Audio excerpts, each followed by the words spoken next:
A federal judge orders the disclosure of a Vaughn Index related to the Seth Rich laptop and the investigation. And this was an old story harkening back to 2016 with old Hillary. Remember her when she said about her deleted emails that what? I wiped them like with a cloth? They were bleached, they were deleted like with a cloth here in this GIF? Well, more is being revealed about that because there were some allegations that Seth Rich, this man who is deceased, may he rest in peace, was maybe involved in the leak of those emails. And there's been a lot of back and forth around this. And there was a FOIA act that came out, a FOIA request that was submitted. And now a judge is declaring that the FBI has to start cracking the case on this. It has to start opening up and at least provide what's called a Vaughn Index, which we will take a look at and explore what that means. But to get caught up on the Seth Rich story, it's been a long road. WikiLeaks was involved in this. We've had other people talk about this. Let's see what Wikipedia tells us. And I know it's a bad source, but it'll give us a broad overview. Here is the story. Seth Rich, July 10th, 2016, we remember that election, was in Bloomingdale neighborhood, and he died about an hour and a half after being shot in the back twice. Shot in the back twice. The perpetrators were never apprehended. Police suspected he'd been the victim of a robbery, although I think there were reports that they never ever even took his wallet. 27 years old, he was an employee of the DNC. Now his murder spawned what they say are several right-wing conspiracy theories. We know how many of those have been proven true, including the false claim, contradicted by law enforcement, that Rich was involved in the leaked emails. Okay, they say did not happen. It was also contradicted because Russians got indicted, and the intelligence community, okay, says that the emails were part of Russia. And also fact-checking websites like the New York Times and PolitiFact and Snopes and Washington Post, they said that conspiracies about the Seth Rich leak were all fake news. Okay, so you look at those people and you tell us whether they're credible or not. Now, Rich's family, they did denounce the conspiracy theorist, and they said that those individuals were exploiting their son's death, and their spokesperson called the conspiracy theorists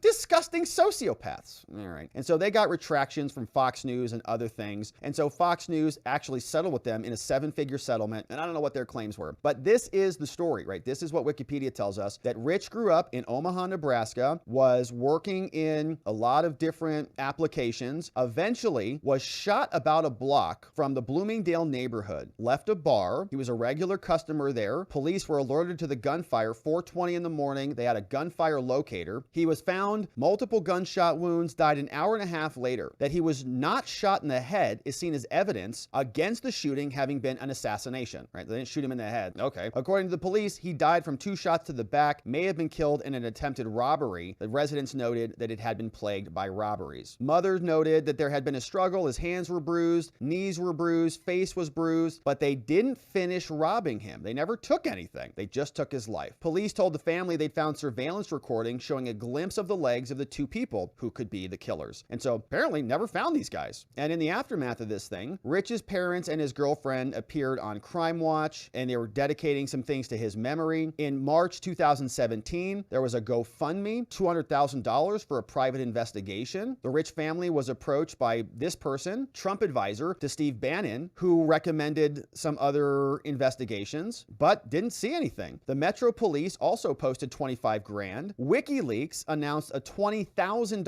reward for information. Rich's family said that they were unable to verify that offer. In 2016, a Republican lobbyist who was personally offering $100,000 for this, a lot of money, but nobody can find out who did it. Political conspiracy theories and racially charged comments hit the internet, and a post on before Twitter's memorial service said that maybe this stuff was a political assassination. Reddit got this, and Roger Stone got this, and Trump got this. Now, they say, according to British journalists, the Russian intelligence agency, GRU, they tried to implicate Rich as the person who was responsible for the stolen DNC emails. Date stamps on the DNC files were altered, they say, to show that 5 days before the death, the time zone was changed, and Guccifer 2.0, who I think we know is the Russian hacker, then reported that Rich had been their source. Rich had been their source. Okay, so the Russian hacker says that Rich gave them the dates, the materials. Now, based partly on their acceptance of false dates, some experts then concluded that the emails had been copied in the DNC office and had not been hacked from the outside, so no external breach. Julian Assange, the founder of WikiLeaks, also fueled the speculation in an interview. He brought up the case of Seth Rich. When asked about sources, he said, we don't disclose our sources. But according to the Mueller report, WikiLeaks did get an email containing an encrypted file from Russian hacker, which was 4 days days after Seth Rich died. In an April 2018 Twitter direct message revealed that even as Assange was suggesting publicly that they got emails from Rich, BuzzFeed described as the messages, and so there's kind of diminishing other claims. Now, a lot of people are debunking any claims and so on. Very, very heavy article here. Well, what we see is that a federal judge has issued an opinion on this. And before we take a look at it, I want to just quickly explain what a Vaughn Index is. So this is a claim that is brought under the Freedom of Information Act request. And here, judge is going to tell us that the FBI has to deliver a Vaughn Index. So a Vaughn Index, this is from the Justice website, says that is a document that agencies prepare in FOIA litigation to justify each withholding of information under FOIA. So if they're not going to give us the records on Seth's laptop or wherever, well, they got to explain why. The term arose from a case called Vaughn versus Rosen. Sometimes indexes are useful in non-litigation, but a ruling does not require the agencies prepare an itemized index in response to a request. A requester whose FOIA request is pending is not entitled to a Vaughn Index, but if it does prepare an index, the index, and they're ordered to now by the judge, when they do, it must identify each document withheld, state the statutory exemption claimed, and explain how the disclosure of that document would damage the interest that the claimed exemption protects. So we're going to see a lot more information than we're currently seeing. Now, what's interesting about this is in this order, the FBI, they want over 60 years to give this material out. Why do they need 60 years to give us some information about this incident? So here is what this looks like. This is out of the United States District Court, Eastern District of Texas, Sherman Division. It's a 25-pager, and this is part of a FOIA request brought by Brian Huddleston. Shout out to Brian Huddleston for digging into this. He's bringing this against the FBI and the U.S. Department of Justice. And here is what the judge's order says. This is a memo and an opinion and order, and this is for information about Seth Rich. Pending before the court, writes the judge, are the defendant's FBI's motion for clarification. Now, having considered the motion, the court issues some rulings, and we'll get to those later. But the background is the memo, opinion, and order arises, what this judge is saying, it's emanating from a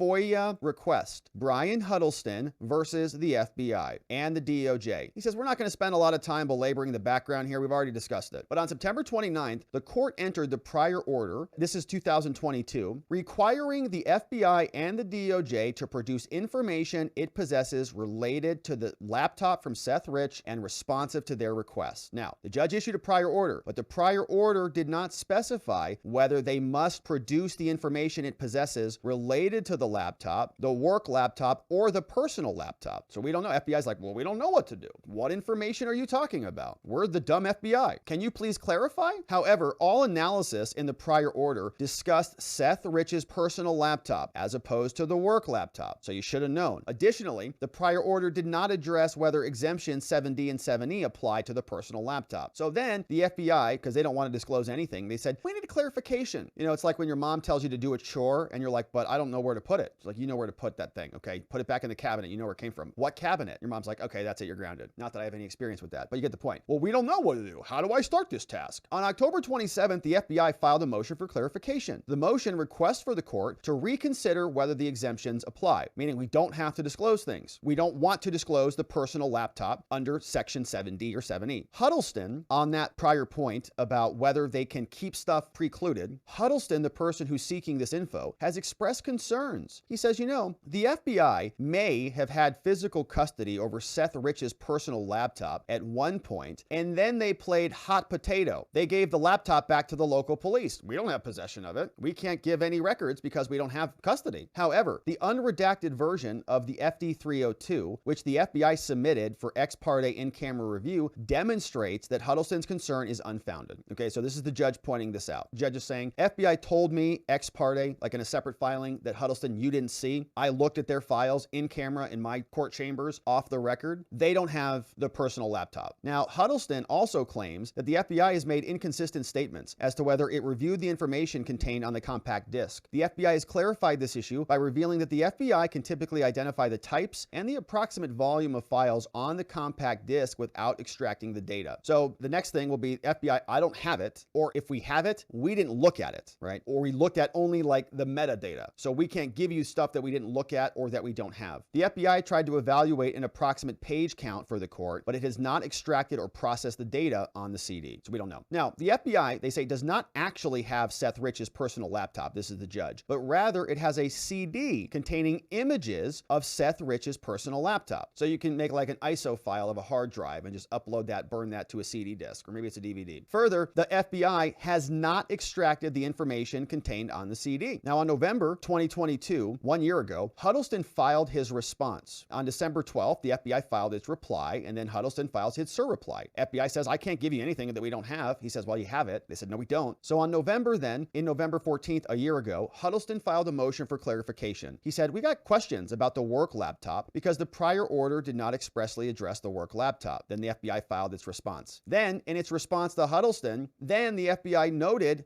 we located additional items. Don't you hate when that happens? They discover new things all the time. Amazing. The first two items were a DVD and a tape drive. Go figure. The FBI found these items stored in the same evidence control room as the work laptop. It's amazing how evidence just pops up when you start digging into it. Weird, isn't that weird? The FBI also found a letter from a third party that accompanied the work laptop, 2 chain of custody forms, and a 3-page report detailing actions by third parties outside the entity to image the work laptop. So then it's just amazing. They find everything. And now the person who actually looked at the data is not the FBI. It's a third party entity that obviously is not under the jurisdiction of the FBI, so not subject to FOIA. And they're very sneaky about this. We put out another video on this channel, if you missed it, about Arizona. In Arizona, a judge said, no, you can't request records from Runbeck Election Services. Yes, I know that they ran a huge portion of the election in Arizona, but you don't get access to the videos. They're a private party, a private third company. Get out of here, said the judge. So again, they outsource the work that they don't want to be covered by accountability to outside people. It's reprehensible. So they send it out. They say these 3 items were attached to the work laptop. And by the way, it's okay to have third parties do work. That's great. That's fine. They're more competent than the government in many ways, but they should not be excluded from governmental oversight, right? It's not like a safety valve where they can just do all of their dirty work in a private company somewhere. They should be subject to the same level of scrutiny as every other government entity because they're essentially an agency of the government. Not even complicated, but all right. Now, these 3 items were attached to the work laptop, to the DVD, and the tape drive, and they were not uploaded to the relevant electronic case file. That's your FBI at work. So somebody just threw them in a box and didn't even chronicle them and then put them in the case management system. Yeah, because they probably don't want you to see them. They don't want you to have them show up anywhere. And then this annoying person called Huddleston is trying to file and dig into this. So now they have to start disclosing it. So the judge gives us some legal standards, and we'll skip that because it's just the rules. And then we get to some analysis. They say, all right, the FBI and Huddleston, they have some issues here. 3 issues. 1, first, we've got problems about the production of Seth Rich's personal laptop. We've also got questions about Seth Rich's work laptop and the associated documents that they just discovered out of thin air. And then we've got a third batch of issues about the production of the letter from a third party that accompanied the work laptop, 2 chain of custody forms, and a 3-page report detailing the actions by the third party entity that imaged the work laptop. And if there's nothing to this, and it's part of something that is covered by FOIA, why is the FBI dragging its feet and taking so much time to disclose this stuff? Let's see if we can get some answers on this. So clarification about the personal laptop. The judge says, let us dispose of this now. The issue of whether the FBI and the DOJ must produce the information, info, from the images of the personal laptop involves 3 issues. 1, whether the FBI waived its arguments about the personal laptop. 2, whether FOIA exemptions apply under D or E. And 3, under E. The court will require, you see this is coming, the FBI and the DOJ to produce a Vaughn Index that we just learned about, addressing the information that they possess related to Seth Rich's personal laptop. So we've got the work laptop and the personal laptop. We're going to get the Vaughn Index, which is what we saw previously, is essentially a listing of what they have and why they're not disclosing it. Now, Huddleston says that the FBI waived its arguments about the exemptions, so they can no longer use the rules to withhold data. They say it applies to the personal laptop. Why? Because the FBI failed to raise these issues in its previous motion. The FBI says, no, we didn't. We raised it. We clearly asserted and explained that in our prior filing. And the judge says, all right, well, let me think about it. He says the FBI did raise arguments about exemptions, and although greater explanation would have been helpful, they kind of didn't really go into it a lot, specifically more detailed explanations of why these apply, the FBI has not waived its arguments about the personal laptop. Okay, so the FBI kind of glossed over it a little bit. The judge is like, well, would have liked to see a little bit more meat on those bones, but I'm not going to say you waived it. Now, this is a reasonable judge, which sounds like a reasonable solution to me. But if this was, let's say, for example, Judge Chutkan, and this was Donald Trump asking for some leeway here, we've already seen a parallel example of that. For example, Judge Chutkan said that Trump could couldn't get subpoenas because he was not specific enough, right? She says, nope, sorry, no subpoenas for you. And FBI says, well, sorry, we weren't very specific in our filings, but can we please still have our exemptions? And the judge says, yeah, of course you can, right? Because we are reasonable here in Texas, not so much in DC. Now, in its summary judgment briefing, the FBI indicated that it sought to apply exemption 7D and 7E. And so the judge says, we'll allow you to at least raise the exemptions. Okay, we're not going to say you waived it. So we'll let you bring them up and then we'll discuss them. So then, since they can bring the exemptions up, they say, now let's talk about exemption 7D. We'll see if that one applies. First here, they say the FBI claims that exemption 7D applies to the Seth Rich CD containing images of the personal laptop because local law enforcement provided the CD to the FBI under an implied assurance of confidentiality. FBI says, no. I mean, the local cops gave that to us, and we promised them that we wouldn't share that. The FBI argues that the assurance of confidentiality exists, and it's implied. It's not explicit. It's just kind of like an unspoken rule. They say, one, the information and the assistance that came from the local cops would disclose their techniques or details that aren't publicly known, which would be the DC cops. And the information provided in these instances concerns the law enforcement agency's own confidential sources. The FBI says, if we give this information up, it could jeopardize our investigative techniques. Gosh, you're tired of hearing that one, aren't you? Procedures as disclosure would allow criminals to predict and circumvent our investigations. And it could also discredit state authorities and hinder their ability to recruit their own resources. And it could subject the agency's personnel to violent reprisal if they tell us anything about this. So we seem very curious here. What kind of confidential sources are these people referring to, huh? Because we could just redact those names out, obviously. Just redact the names out. What were the confidential sources doing in this investigation? Were they talking to other people that ran into dead ends? They were exercising what? And this is about his laptop, right? About information on his laptop, not necessarily the government's investigation of the laptop. So I'm curious what we're going to find. So in response, Huddleston says, no, sorry, FBI. You failed to carry your burdens. The FBI has not reasonably inferred that the source provided the laptop under any confidentiality assurances. And he says the FBI did not show how the disclosure of the contents would harm law enforcement. Exactly. That's the point that we were just making. What is the harm? What's the damage to the FBI? What investigative source or personnel is going to be subject to violent reprisal? This dude was, murdered on a street with 2 gunshots wounds to the back. And then they had his laptop. So if you have the information on the laptop, what does that have to do with the investigation? How could FBI personnel be subject to violent reprisal from that? Huddleston further claims, he says this case is comparable to other cases. And he says Section 7D should not be something that allows them to withhold this evidence from us. Now, the judge addresses this, says, okay, look, 2 of the FBI's bases for finding that there is confidentiality, it goes to techniques and procedures. Now, if an agency attempts to demonstrate confidentiality, they need to do that, and it must meet the requirements of 7E. And he says, this judge, sorry, FBI, your bases based on a source agency's investigative techniques and procedures fail to meet the requirements of exemption 7E. Your explanations only reveal that the source agency's investigative techniques are not publicly known and that their disclosure would allow criminals to circumvent the techniques. But the judge says, what are you talking about? These bases are conclusory and they do not provide at least some explanation of what the procedures are or how they would be disclosed. What's the harm to the FBI if we see what's on the laptop? How do they even get there? Now, 2 of the FBI's bases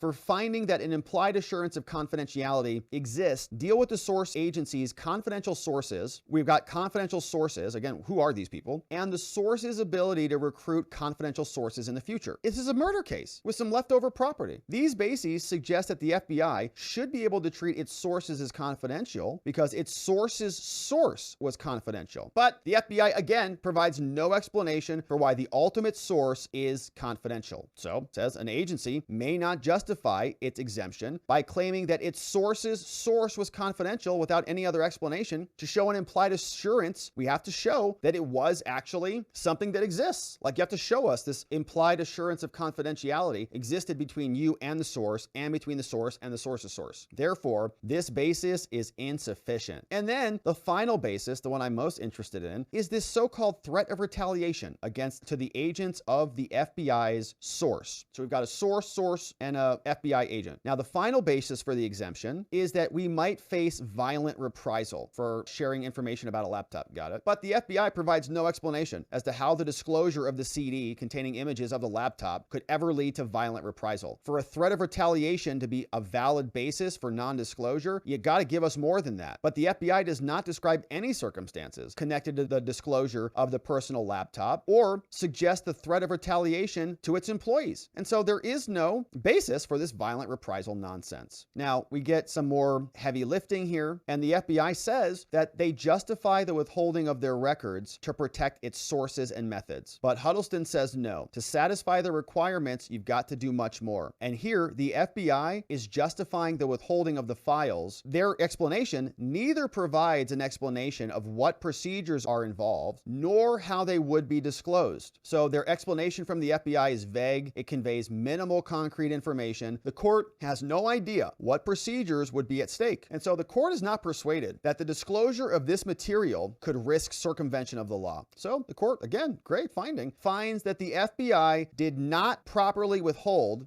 files on the images of the personal laptop under Exemption 7E. Now, other exemptions may apply. We'll see. Thus, the Huddleston is entitled to summary judgment on this issue. The government shall produce a Vaughn Index addressing the info it possesses on the CD that is responsive to Huddleston. Awesome. So the court will require, the judge says, the DOJ and the FBI to produce a Vaughn Index of the work laptop, the DVD, and the tape drive because these items are agency records. Sorry, the FBI asserts that the items are not an agency record. They say we gave it to a third party, but FOIA includes agencies and their records, including things that are properly withheld. What is an agency is what he's talking about. Now we're talking about agency, right? The FBI urges the court to analyze agency. The 4 factors of the Burka test are, long story short, FBI says we didn't have control of the document. We didn't dispose of the record. It's not ours. We gave it over to a third party. They did the analysis on it, and so we can't be expected to give information on it. The court says, hold on a second. We're not applying your FBI test. We're applying the Roja test, not the Burka test. And we're going to determine whether they are agency records, the work laptop, the DVD, the tape drive, whether they are records. Applying here to this case, yes, they are agency records. They are subject to the FBI's control as required under the first prong of the test. Undoubtedly, the FBI is in possession of the items. It stores them in their evidence room, for crying out loud. The FBI emphasizes that all items are evidentiary items, and they belong to non-governmental third parties. They're not ours. I mean, it's just in our evidence room, but like they're not ours though. We're just holding them. Although these items are all considered evidentiary property managed under a different set of rules and regulations, the circumstance does not demonstrate that the items are kept for reasons unrelated to their transaction of public business. Okay, it's for the FBI's records. Next, the FBI notes that it does not have the right to use and dispose of the items. It says we must return all of these items to their rightful owners when the criminal proceedings have terminated. But it says they're implying that they don't have the right to use these materials. But the judge says, sorry, nope. Overall, the FBI has not met its burden to demonstrate that the work laptop, the DVD, the tape drive are not agency records, and so therefore Huddleston is entitled to summary judgment. Huddleston specifically requested that the court order the FBI to produce a Vaughn Index for the metadata, and the court orders them to do that. Address the information that you have on the work laptop, the DVD, the tape drive that is responsive to these requests, and you must also address the metadata on the work laptop. Now, the court is not going to require, unlike the other things, the FBI and the DOJ to produce the letter from the third party, which we'd love to see. Not going to require the 2 chain of custody forms or the 3-page report detailing by the imaging entity. The FBI claims the newly found documents are exempt from FOIA. They say that these were compiled for law enforcement purposes, right? These things were created for the FBI. It's their work product, unlike just the laptop, which is just a piece of evidence that exists, that could reasonably be expected to interfere with their proceedings. The FBI argues that Exemption A and that the release of this information would wreck the investigation. Now here, the judge says there is general recognition among courts that prematurely releasing information that could interfere against fugitives is problematic. The FBI has provided, according to the judge, sufficient explanation to withhold those documents. The FBI described the enforcement proceeding that's taking place, but the court does not find that the arguments are boilerplate and conclusory. So Huddleston loses on that. Contrary to Huddleston's arguments, a law enforcement agency does not necessarily have to rely on its information for disclosure to reasonably interfere with proceedings. And so the FBI had described in sufficient detail how public disclosure of these new documents could be problematic, and thus the court finds the FBI properly withheld the new documents under the rule. So now the judge's concluding says, okay, this is where it gets gets wild. The FBI, here's the timeline for the disclosure of the documents. Now, here's your FBI at work. The judge says, the FBI must process hundreds of thousands of documents to comply with this memo and order. That's a lot of materials because it's a lot of stuff on the laptop. But the FBI, check this out, requests about 67 years to produce the documents on the personal laptop. The FBI wants 67 years to produce the documents related to the personal laptop alone. Now, Huddleston says that's obviously insane. You have the CD, just give me the CD. How about you just give us 14 days to do it? 14 days. Now, the judge says, okay, neither of these requests is appropriate. And so obviously the court orders them to confer and provide a suggested timeline for these materials. 14 days, a little short. 67 years for our useless FBI? The judge writes in conclusion, says, with the exception of Seth Rich's work laptop, the DVD drive, the tape drive, the compact disc containing images of Seth Rich's personal laptop, which are responsive to the FOIA, the court finds the government properly withheld or redacted information in other areas. So it is therefore ordered that FBI's motion is denied. It is further ordered that the motion for clarification is granted in part, denied in part, and the big one is it is ordered that the government shall produce a Vaughn Index addressing the information it possesses on the CD containing images of the personal laptop and is responsive to the FOIA request. It is further ordered that they shall also produce a Vaughn Index addressing the information it possesses on the work laptop, the DVD, the tape drive that is responsive to FOIA. Also must address metadata, and further ordered that these two sides have to get together and come up with timeline for the disclosure of all of this information within 14 days. It is so ordered, signed this 28th day of November by Amos L. Mazant, United States District Judge from Texas. And they say the FBI requests to produce the documents related to the personal laptop. If you want to know, 500 documents per month. They say we have about 400,000 documents. We'll do 500 per month. And so the time it's going to take us to get this to you, 66.7 years. That's your FBI right there. Pretty good. So very, very nice ruling. We're going to get some good information on this. Basically everything. I mean, the only thing that we're not going to see is the new stuff that was part of the work product, which, you know, you kind of want, but you can come to your own conclusions if you can get the raw data. Like, for example, we're not going to see the 3-page report that they drafted, but we're going to see the Vaughn Index about what's on the materials, right? So we'll be able to see kind of what's inside. Now, we won't actually see the actual data until Huddleston and the plaintiffs here make the claim that they are entitled to access to that, but it is a great ruling. I mean, it is a great opening of this case. And so shout out to Judge Amos L. Mazant, U.S. District Court Judge out of the Eastern District of Texas for the Sherman Division. Sure, Hillary Clinton is not too happy about that. Of course, we're looking forward to seeing what those Vaughn Indexes look like, and we'll be here continuing to cover it, my friends. So thank you for subscribing. Thank you for sharing this content, sharing this channel with friends or family or anybody else who you think might join some of the work that we do here. We'd love to see you and them right back here on the next one.